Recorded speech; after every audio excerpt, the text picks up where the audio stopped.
Friends నమస్తే అండి. Welcome back to my channel. ఈరోజు మన రెసిపీ హోలీ స్పెషల్గా స్వీట్ చూపించబోతున్నానండి. ఒక కప్పు శనగపిండితో చాలా సింపుల్గా టేస్టీగా ఉండేటువంటి స్వీట్ని ఎలా తయారు చేసుకోవాలో వీడియోలోకి వెళ్ళి చూసేద్దామా మరి. ముందుగా పొయ్యి వెలిగించి పాన్ పెట్టుకొని రూమ్ టెంపరేచర్లో ఉన్నటువంటి నెయ్యిని హాఫ్ కప్ తీసుకుంటున్నానండి. దీనిలోకి 1.5 కప్పు జల్లించినటువంటి శనగపిండిని తీసుకొని ఇక్కడ శనగపిండి అన్నది ఎక్కడా ఉండలు లేకుండా నెయ్యి శనగపిండి అంతా బాగా కలిసేటట్టు కలుపుకోవాలండి.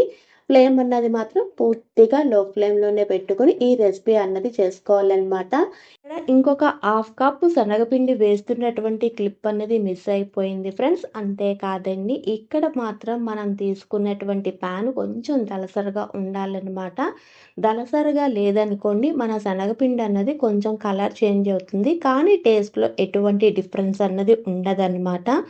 ఇలా శనగపిండి కదుపుకుంటూ ఉండగానే ఇక్కడ శనగపిండి అన్నది మంచి సువాసన వస్తుందండి. అంతవరకు కదుపుకుంటూ ఉండాలి.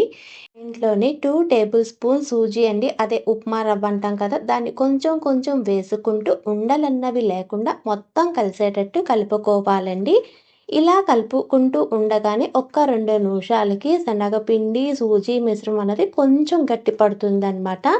ఈ పాయింట్లో పొయ్యి అన్నది ఆఫ్ చేసి దీన్ని ఒక బౌల్లోకి ట్రాన్స్ఫర్ చేసుకొని ఇది చేత్తో తాకగలిగే వేడొచ్చేంత వరకు పక్కన పెట్టుకుందాము.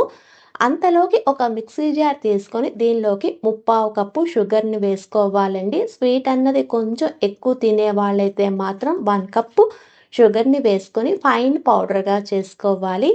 ఇలా ఫైన్ పౌడర్గా చేసుకున్న దాన్ని మన పక్కన పెట్టుకున్నటువంటి శనగపిండి మిశ్రమంలోకి వేసుకొని అంతా బాగా కలిసేటట్టు కలుపుకోవాలండి. ఇలా కలుపుకున్న తర్వాత కొంచెం కొంచెం మిశ్రమం అన్నది తీసుకొని మీకు నచ్చినటువంటి షేప్లో చేసుకోవచ్చు. నేనైతే సిలిండర్ షేప్లో చేస్తున్నానండి. ఇలా మొత్తం చేసుకున్న తర్వాత దీనిపైన సిల్వర్ కాయిల్ పేపర్ని స్టిక్ చేస్తున్నాను. ఇది పూర్తిగా ఆప్షనల్ అనమాట. అంతేనండి, చాలా సింపుల్గా టేస్టీగా ఉండేటువంటి బేసన్ సూజీ రోల్ రెడీ.